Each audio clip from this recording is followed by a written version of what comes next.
Hello दोस्तों, उम्मीद करता हूँ कि आप सभी अच्छे होंगे। दोस्तों आज फिर मैं आपके लिए बहुत इंपॉर्टेंट टॉपिक लेके आया हूँ और वो जो टॉपिक है कि हमारी जो एसडीडी होती है और ये जो एसडीडी होती है, इन दोनों के बीच में डिफरेंस क्या होता है। दोस्तों आज मैं आपको इस वीडियो में ये बताने वाला हूँ कि इनमें से दोनों में से कौन सी हमें ज़्यादा बेहतर परफॉर्मेंस देती है, किसकी लाइफ जो ज़्यादा होती है और यहाँ कहीं इन दोनों में से कौन सी कम वोल्टेज लेती है और या फिर ज़्यादा वोल्टेज लेती है। और साथ में दोस्तों मैं आपको ये बताने वाला हूँ कि कौन सी ड्राइव जो महंगी होती है और कौन सी सस्ती होती है और कैसे हम इन दोनों का इस्तेमाल करके अपने जो कंप्यूटर को बहुत ही फास्ट कर सकते हैं। ये सभी बातें मैं आपको इस वीडियो में बताने वाला हूँ। तो ये सब चीज़ जानने के लिए आप वीडियो को लास्ट तक देखते रहिए। तो देर न करते हुए शुरुआत करते हैं।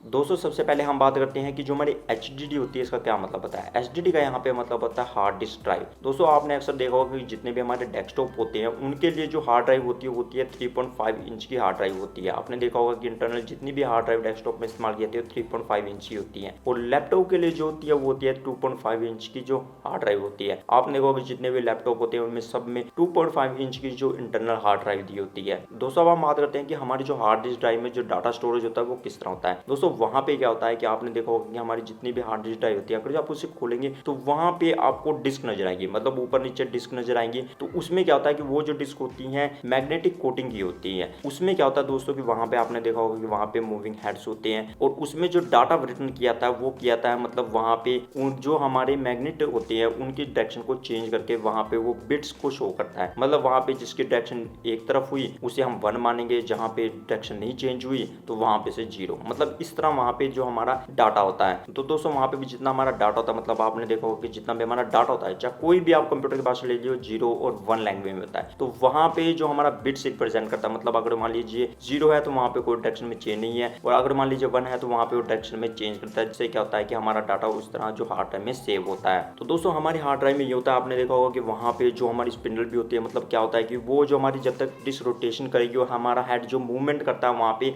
डाटा रीड और रिटर्न करने के लिए, क्योंकि वहां पे डिफरेंट डिफरेंट सेक्टर्स होते हैं और हमारा जो मटेरियल होता है डिफरेंट सेक्टर में डिफरेंट लोकेशन में पड़ा होता है जितनी भी हमारी हार्ड डिस्क ड्राइव होती है। अब दोस्तों हम बात करते हैं कि जो हमारी एसएसडी होती है उसका क्या मतलब होता है। एसएसडी को हम बोलते हैं solid state drive. Solid state drive में दोस्तों क्या होता है कि जैसे आपकी जो पेन ड्राइव होती है जो नैंड फ्लैश पे काम करती है, वहां पे उसी तरह हमारी जो सॉलिड स्टेट ड्राइव होती है उसके अंदर भी कोई मूविंग पार्ट्स नहीं होता, सिर्फ चिप होती है और उसमें जो डाटा रिटर्न किया जाता है वो किया जाता है कि वहां पे उनके जो मेमोरी सेल्स होते हैं जिनमें हमारा जो डाटा स्टोरेज किया जाता है, तो वहां पे उसके साथ कंट्रोलर होते हैं जो हमारा डाटा को रीड और रिटर्न करते हैं। तो दोस्तों इस केस में आप देखिए कि हार्ड ड्राइव में जितने भी होते हैं वहाँ पे मूविंग पार्ट्स होते हैं, वहाँ पे हमारी स्पिंडल मूवमेंट करती है, पर जबकि यहाँ पे जो हमारी एसएसडी होती है उसमें कोई भी पार्ट्स मूविंग नहीं होता, सिर्फ वहाँ पे चिप्स होती हैं जिनमें एक मेमोरी सेल्स होते हैं जिनमें हमारा जो डाटा स्टोरेज होता है। जैसे आपने अपनी पेन ड्राइव में देखा होगा कि वहाँ पे चिप सिस्टम होता है और उनमें जो डाटा स्टोरेज होता है और वो जो हमारी पेन ड्राइव होती है काफी फास्ट होती है, पर यहाँ पे जो एसएसडी होती है उससे भी कई गुना ज्यादा फास्ट होती है। और यहाँ पे जितनी भी हमारी एचडीडी होती है वो आपने देखा होगा कि वहाँ पे उसकी लिमिटेशन होती है, क्योंकि उसकी स्पिंडल की रोटेशन होती है, जैसे कि स्पिंडल की रोटेशन होती है 5400 आरपीएम से लेकर 7200 आरपीएम तक होती है, मतलब रोटेशन पर मिनट। पर वहां पे दोस्तों एसएसडी में ऐसा कोई नहीं होता रोटेशन वाला चक्कर, वहां पे सिर्फ हमारे जो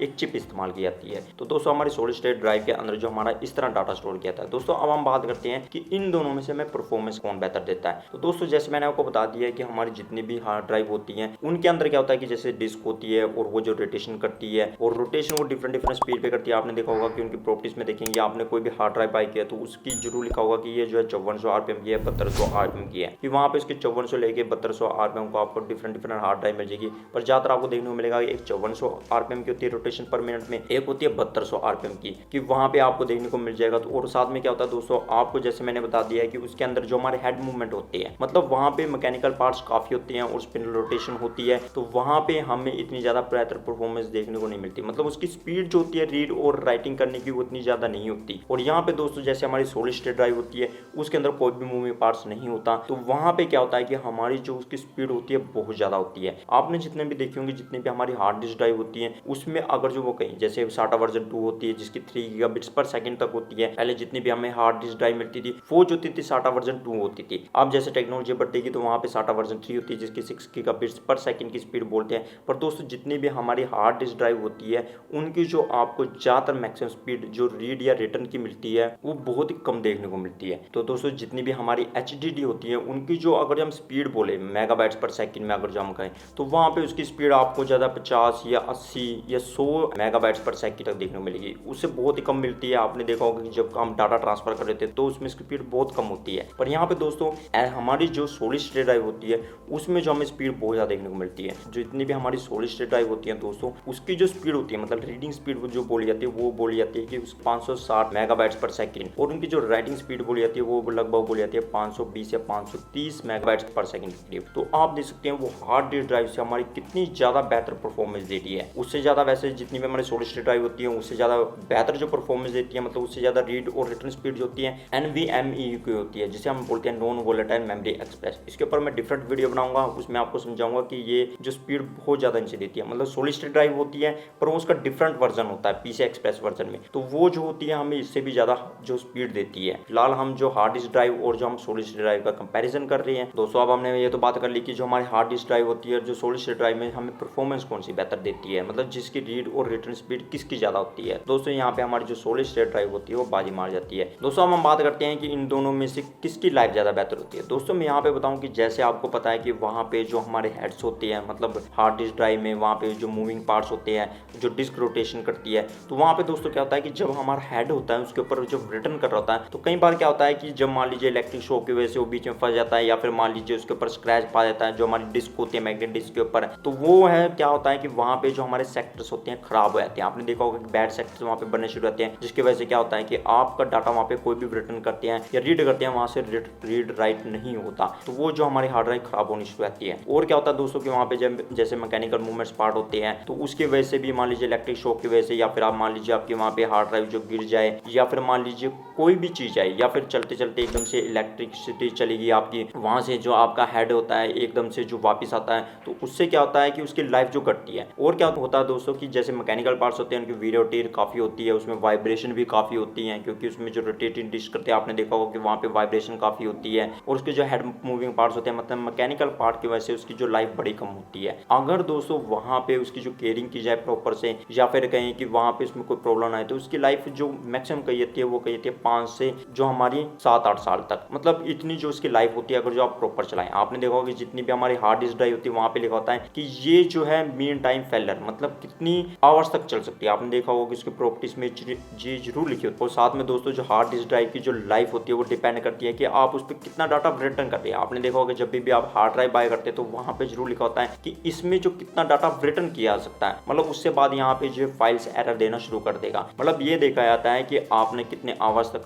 जो अपनी हार्ड ड्राइव चलाई है और साथ में उसके ऊपर आप कितना डाटा रिटर्न कर रहे हैं, मतलब रेज कर रहे हैं रिटर्न कर रहे हैं। तो ये सभी फैक्टर भी होते हैं उसकी लाइफ के ऊपर डिपेंड करते हैं। मतलब नॉर्मली जो बोली जाती है वो 5 साल, पर अगर जो आप अच्छी कंडीशन में चलाएं तो वो 8 साल भी हो सकती है, 10 साल भी हो सकती है, पर उससे ज़्यादा नहीं हो सकती। उससे बाद वो एरर देना शुरू कर देगी। पर जबकि यहाँ पे सॉलिड स्टेट ड्राइव में दोस्तों क्या होता है कि वहाँ पे उसकी लाइफ काफ़ी होती है क्योंकि वहाँ पे उसका कोई भी मूविंग पार्ट्स नहीं होता, सिर्फ वहाँ पे जो हमारी चिपिंग सिस्टम होता है और वहाँ पे उसकी लाइफ काफ़ी होती है। दोस्तों सॉलिड स्टेट ड्राइव में भी ऐसे ही होता है कि वहाँ पे आपने देखा होगा कि जब भी हम कोई सॉलिड स्टेट ड्राइव बाय करते हैं तो वहाँ पे जो लिखा होता है कि इसका मीन टाइम फेलर कितने आवर्स में है। और दोस्तों वहाँ पे ये भी लिखा होता है कि ये जो है कितने टेराबाइट्स का डाटा वहाँ पे रिटर्न कर सकती है, मतलब वहाँ पे इरेज करके रिटर्न कर सकती है, ये भी डिपेंड करता है। तो दोस्तों हार्ड ड्राइव में भी ऐसे होता है कि वहाँ पे कितना डाटा आप रिटर्न कर रहे हैं और कितने आवर्स तक चला रहे हैं, और यहाँ पे भी ऐसे होता है। पर दोस्तों यहाँ पे जो हमारी सॉलिड स्टेट ड्राइव होती है उसमें जो डाटा हमारा काफी लंबे तक स्टोरेज रह सकता है। यहाँ पे भी दोनों केस में ये होता है कि मान लीजिए अगर जो उसका टेम्परेचर सही चल रहा है, दोनों में टेम्परेचर भी बहुत मायने रखता है कि उसका टेम्परेचर ज्यादा तो नहीं है। अगर मान लीजिए यहाँ पे सॉलिड ड्राइव में क्या होता है कि अगर जो मान लीजिए टेम्परेचर उसका ज्यादा राइज चला गया तो वहाँ पे क्या होगा कि गेट में जितना करंट होता है वो पास आउट कर जाएगा, जिसकी वजह से क्या होगा कि हमारा डाटा लॉस होना वहाँ पे शुरू हो जाएगा। या फिर मान लीजिए उसमें चिप में अगर कोरोजन लगना शुरू हो गया क्योंकि वहाँ पे जो उसके ऊपर लगी होती है मतलब शोल्डरिंग की होती है जो हमारी चिप हमारी मतलब बोर्ड के ऊपर, उसमें अगर जंग लगना शुरू हो जाए या मॉइस्चर आना शुरू हो गया तो वहाँ पे वो जो डाटा लॉस हो जाएगा। तो यहाँ पे जितनी भी हमारी चाहे हार्ड ड्राइव ले लीजिए चाहे मान लीजिए सॉलिड स्टेट ड्राइव ले लीजिए, मॉइस्चर या फिर वहाँ पे टेम्परेचर ज्यादा चला गया तो उन दोनों केस में भी हमारी हमारी जो हार्ड ड्राइव या सोलिड स्टेट ड्राइव जो खराब होने की चांस होती है, और वहाँ पे दोनों में डाटा लॉस भी हो सकता है। पर दोस्तों यहाँ पे जितनी भी हमारी सोलिड स्टेट ड्राइव होती है उसकी जो लाइफ काफ़ी होती है। वैसे अगर जो हम कहीं सोलिड स्टेट ड्राइव की जो लाइफ होती है वो जो होती है 8 साल या 10 साल होती है, पर अगर हम उसे ज़्यादा भी ले जा सकते हैं, वो हमारा डिपेंड करता है हम उसमें कितना डाटा रिटर्न कर रहे हैं, कितने आवर तक चला रहे हैं। तो दोस्तों यहाँ पे हमारी सोलिड स्टेट ड्राइव जो